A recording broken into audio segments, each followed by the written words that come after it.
El día de hoy vamos a empezar con dos pruebas estadísticas. Para fines del examen, ustedes no necesitan saber o aprenderse el procedimiento para sacar estos estadísticos, solamente, y no va a ser fines del curso aprenderlo, más bien lo único que necesitamos saber y lo único que vamos a ver es para qué sirve cada estadístico y en qué momento es conveniente que nosotros utilicemos ese estadístico, ¿vale? Y empezaremos el día de hoy con el coeficiente de correlación de Pearson. ¿Para qué sirve el coeficiente de correlación de Pearson? Pues, como ya lo hemos mencionado, las correlaciones nos permiten ver si existe relación entre dos variables. Entonces, si mi hipótesis de investigación o mi pregunta de investigación o mi objetivo de investigación busca ver la relación entre variables, entonces, y cumplo con los requisitos, con los supuestos de la estadística paramétrica, yo podría utilizar una correlación de Pearson. Mi investigación puede tener más de dos variables, pero para correlacionarlas, solo puedo correlacionar de dos a la vez, ¿vale? ¿Qué me va a decir una correlación? Justo me va a decir si cuando cambia el valor de una variable, al mismo tiempo cambia el valor de la otra, si de forma simultánea los valores de una van cambiando dependiendo de la otra. Por ejemplo, de aquí de forma muy burda, podríamos decir que existe una relación entre el precio de los productos básicos y el precio de la gasolina. Cada que aumenta la gasolina, notamos que sube el precio de los productos de la canasta básica. Entonces, podríamos decir que existe una correlación entre estas dos variables. ¿Cuál es el símbolo que representa a la correlación de Pearson? Es una R, ¿no? Entonces, cada que ustedes vean un estadístico y utilicen una R, es una correlación.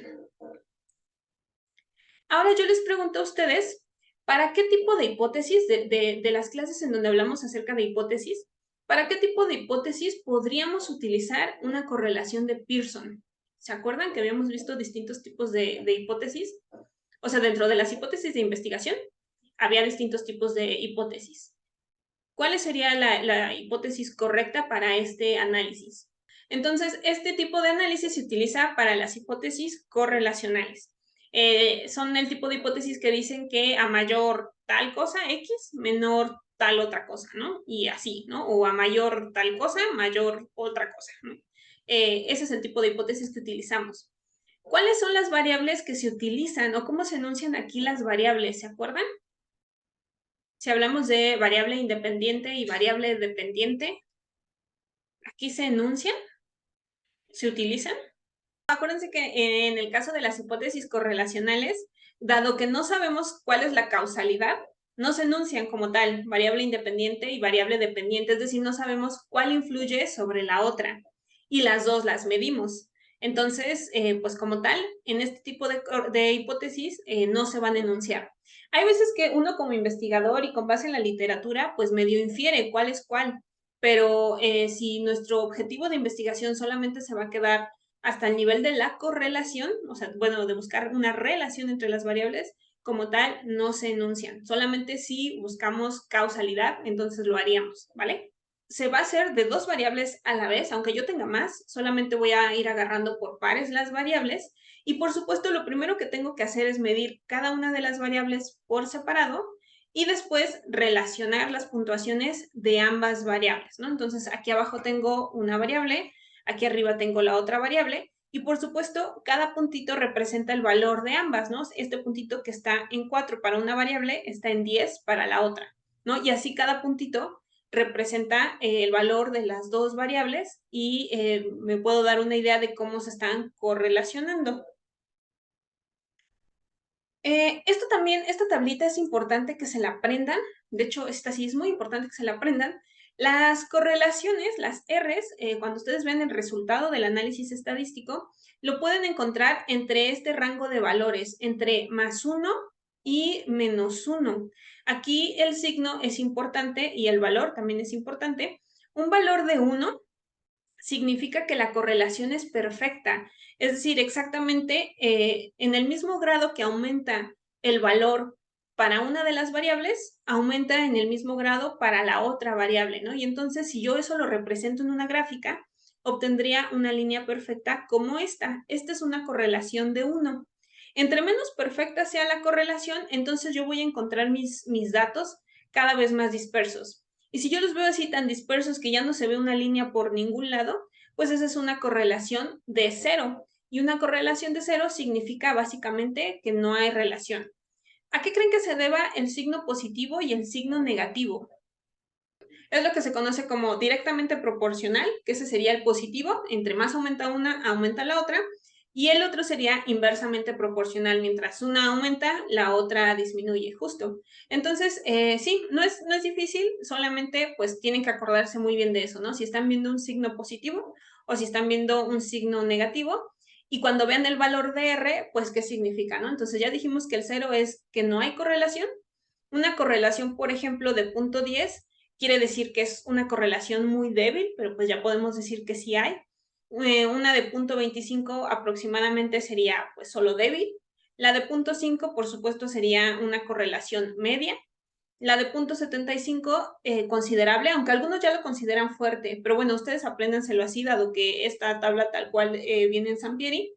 La de 0.9 es pues, una correlación muy fuerte y como les decía, la de 1 pues es la perfecta, ¿no? Y entonces esto mismo en negativo o en positivo. ¿Alguna duda con esta tablita? Entonces, cada que ustedes tengan que interpretar una R, pues acuérdense que hay que leer el valor y hay que leer el signo, ¿vale?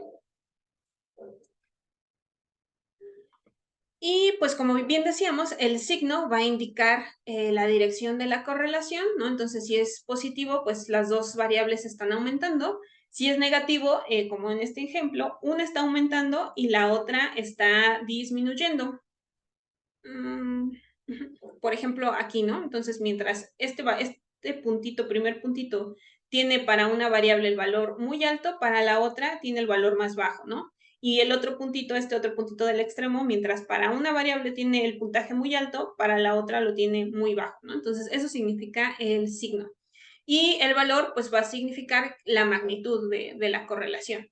Por supuesto, además, para leer el resultado de una correlación, también es necesario, y siempre para cualquier estadístico, leer el valor P, porque aunque ustedes encuentren una correlación muy bajita, por ejemplo, de 0.25, que dirían, pues es débil, a veces la estadística nos dice que esa correlación, aunque es débil, es significativa, ¿no? De acuerdo al valor P, es significativa, ¿no? Entonces quiere decir que los datos, aunque la correlación es débil, el resultado es sólido y el estadístico lo marca como significativo. Entonces, en realidad siempre hay que leer los dos valores en conjunto.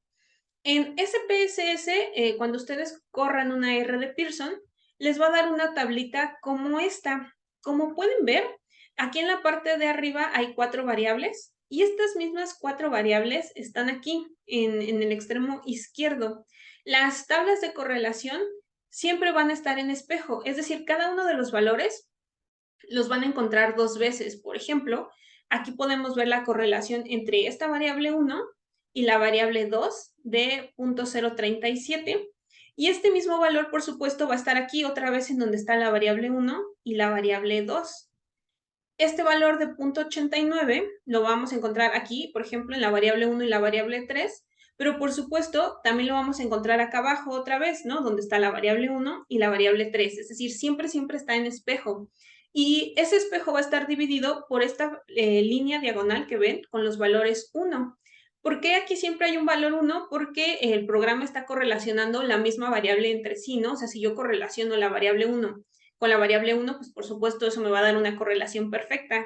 La variable 2 con la variable 2, pues eso me da una correlación perfecta, ¿no? Entonces, esta diagonal es la que nos determina, pues el espejo, ¿no? Los mismos valores que están aquí arriba son los mismos valores que están aquí abajo. Entonces, pues ya ustedes nada más decidan qué parte de la gráfica, de la tabla, perdón, es la que van a leer y solo se quedan con uno de esos lados. En los artículos, justo por eso, van a encontrar tablas como esta. O sea, en realidad, pues no tiene sentido que yo llene toda la tabla si son datos repetidos, nada más voy a confundir. Entonces, a partir de esta diagonal marcada por los unos, pues solamente dejo uno de los dos valores, ¿sale? ¿Qué van a encontrar ustedes en la tabla? Pues siempre van a encontrar el valor de R, que es este primerito, la primera línea, ese es el valor de R, y que de hecho aquí dice correlación de Pearson, aunque no diga la R, este es el valor de R. Abajo van a encontrar el nivel de significancia Y abajo no siempre esto va a suceder. Bueno, en SPSS siempre va a suceder. En los artículos no siempre va a suceder. Pero el tercer valor que encontrarían siempre va a ser la N.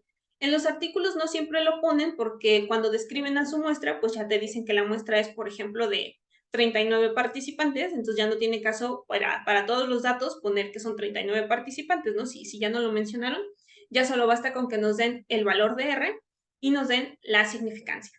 Entonces, viendo esta tablita, nada más esta, ¿qué correlaciones o qué relaciones son significativas entre qué variable y qué variable? Nada más viendo esta. Entre la variable 1 y la 3. Y la variable 3, exacto, que como vemos, pues el valor de P o la significancia es menor a 0.05, en este caso menor a 0.01. ¿Y esta qué tipo de correlación es? De entrada es positiva, ¿no? Entonces, ¿es fuerte, es débil, es media? ¿Qué consideran que es? Es una correlación fuerte y por supuesto es significativa. Y dentro de todas estas correlaciones, ¿es la única que es significativa? ¿Encuentran alguna otra? Esta de aquí, la 4 y la 2, también es significativa, ¿no? Es menor a 0.05, 0.01. ¿Y qué tipo de correlación es esta? ¿Y tienen alguna otra correlación que sea significativa?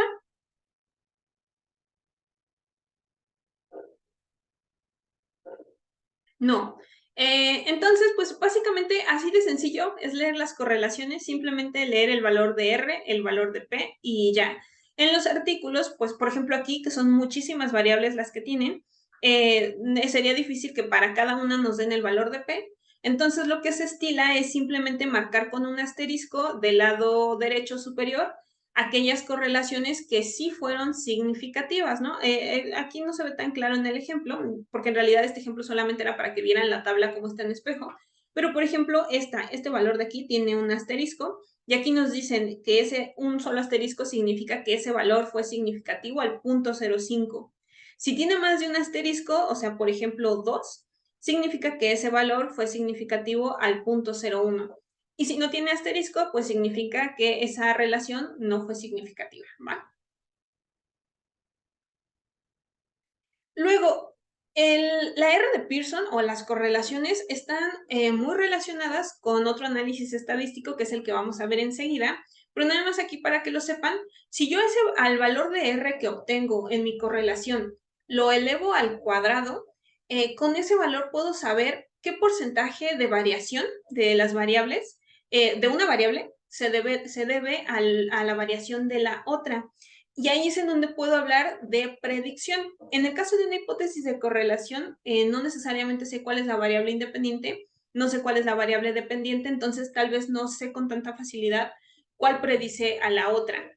Pero si yo después quiero hacer otro análisis, que es el análisis de regresión, primero lo que necesito primero saber es si de entrada las variables están correlacionadas. Y si el valor de R lo elevo al cuadrado, entonces yo puedo saber, como en este caso, este 85.85 elevado al cuadrado da un 0.72, y entonces yo puedo saber que una variable está explicando en un 72% a la otra variable. Les digo, esto en realidad es más término de la regresión lineal, que es la que vamos a ver enseguida, pero bueno, se los quería comentar desde ahorita para que sepan que es justo a partir de la R de Pearson elevada al cuadrado, que se obtiene este porcentaje este puntaje, perdón, de predicción, ¿vale? Y esta R cuadrada, pues se lee en estos términos, entre 0.66 y 0.85, pues ya se dice que tenemos una buena predicción, una variable puede predecir de forma muy considerable, de forma muy fuerte, a la otra variable. Pero bueno, eso lo vamos a ver enseguida. Algo que también es importante que ustedes sepan es que la R de Pearson solamente nos va a servir cuando las variables están correlacionadas de forma lineal, o sea, cuando nosotros sabemos que la relación entre las variables no necesariamente es lineal, entonces no deberíamos utilizar R de Pearson.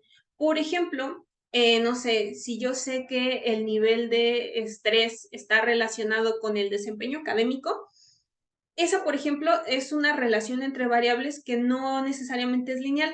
A lo mejor un nivel elevado de estrés puede ayudar al desempeño, pero en algún momento ya demasiado estrés puede ser contraproducente y bajar entonces el desempeño, ¿no? O en los trabajos, no necesariamente en la escuela. Entonces, cuando yo sé o infiero o de acuerdo a lo que dice la literatura, puedo saber que la relación entre las variables no necesariamente es lineal, es decir, que conforme aumenta una, aumenta la otra, o conforme aumenta una, disminuye la otra, como en este caso. Entonces, si sé que más bien es una relación de este tipo, no puedo utilizar R de Pearson, ¿vale? Pero eso más bien uno lo sabe de acuerdo a la experiencia o de acuerdo a lo que menciona la literatura. Ustedes para fines del examen no se preocupen porque no se va a ver otro tipo de correlaciones si ustedes leen un problema de investigación en donde se les hable de una relación entre variables, entonces es una R de Pearson. Bueno, eso sí cumple con todos los supuestos de la estadística paramétrica.